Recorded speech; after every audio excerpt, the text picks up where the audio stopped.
வணக்கம். அபிராமி அந்தாதி எளிய விளக்கம் சேனலுக்கு உங்களை அன்புடன் வரவேற்கிறேன். இன்னைக்கு அபிராமி அந்தாதியின் முதல் பாடலில் அற்புதமான விளக்கத்தை பார்ப்போம். பாடல் இதுவே: உதிக்கின்ற செங்கதிர் உச்சி திலகம் உணர்வுடையோர் மதிக்கின்ற மாணிக்கம் மாதுளை போது மலர்கமலை துதிக்கின்ற மின்கொடி மென்கடி குங்குமத் தேயமென்ன விதிக்கின்ற மீனி அபிராமி என்றன் விழித்துணையே. இந்த பாடலின் பின்னணி என்ன? ஒரு கவிஞர் தனது படைப்பை தொடங்கும் போதே தனது மனதில் நிறைந்திருப்பதையே முதலில் வெளிப்படுத்துவார்.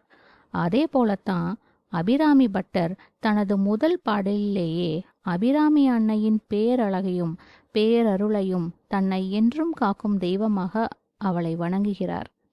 இந்த பாடலை கேட்டவுடன் நம் மனதில் ஒரு கேள்வி எழும்.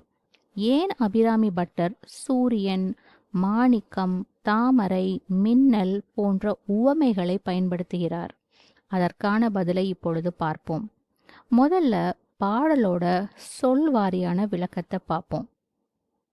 உதிக்கின்ற செங்கதிர் என்றால் உதயமாகும் சூரியனின் சிவந்த ஒளின்னு பொருள். உச்சி திலகம்னா நெற்றியில் அணியும் மங்கள திலகம்னு பொருள். உணர்வுடையோர் மதிக்கின்ற மாணிக்கம்னா ஞானிகள் போற்றும் விலை மதிப்பற்ற மாணிக்கம்னு பொருள். மாதுளம் போதுனா மாதுளை மலரின் செம்மைன்னு பொருள். மலர்கமலைனா மலர்ந்த தாமரைன்னு அர்த்தம். மின்கொடினா மின்னலை போல ஒளிரும் அழகுன்னு பொருள். குங்குமத்தேயம்னா குங்குமத்தின் சிவந்த நிறம்னு பொருள். விழித்துணைனா எப்பொழுதும் நம்மை காக்கும் துணைன்னு பொருள். பாடலோட முழு பொருளை பார்ப்போம். அபிராமி அன்னையின் திருமேனி உதய சூரியனின் சிவந்த ஒளியைப் போல பிரகாசிக்கிறதாம். அவள் நெற்றி திலகம் போல் மங்களகரமானவள். ஞானிகள் போற்றும் மாணிக்கம் போல் விலை மதிப்பற்றவள். மாதுளை மலரின் செம்மையும் தாமரையின் மென்மையும் மின்னலின் ஒளியும் குங்குமத்தின் அழகும் ஒன்றாக இணைந்த தெய்வீக வடிவமே அபிராமி அன்னையா.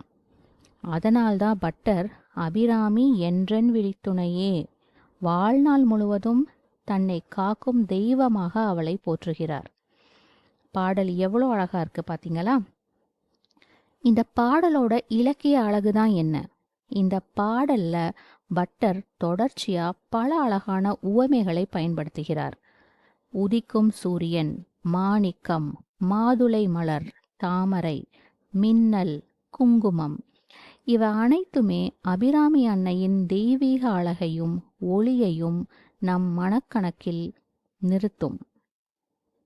இந்த பாடலோட ஆன்மீக விளக்கம்தான் என்ன? இந்த பாடலில் கூறப்படும் ஒளி உடல் அழகை மட்டும் குறிக்கவில்லை. அது அறியாமையை நீக்கும் ஞானம், துன்பத்தை போக்கும் கருணை, பயத்தை அகற்றும் அருள். விழித்துணை என்ற ஒரு சொல்லிலேயே நீயே என் வாழ்நாள் முழுவதும் என்னை காக்கும் துணை என்ற பக்தனின் முழு நம்பிக்கை வெளிப்படும். இந்த பாடலோட வாழ்க்கை பாடம் தான் என்ன? வாழ்க்கையில இருள் சூழ்ந்த தருணங்கள் வரலாம். ஆனால் ஒளியை நோக்கி பயணிப்பவருக்கு வழி கண்டிப்பாக கிடைக்கும். அதே போல இறைவன் மீது அசைக்க முடியாத நம்பிக்கை இருந்தால் சோதனைகள் நம்மை பலப்படுத்தும், உடைக்காது. இன்றைய பிரார்த்தனை தான் என்னவா இருக்கும்?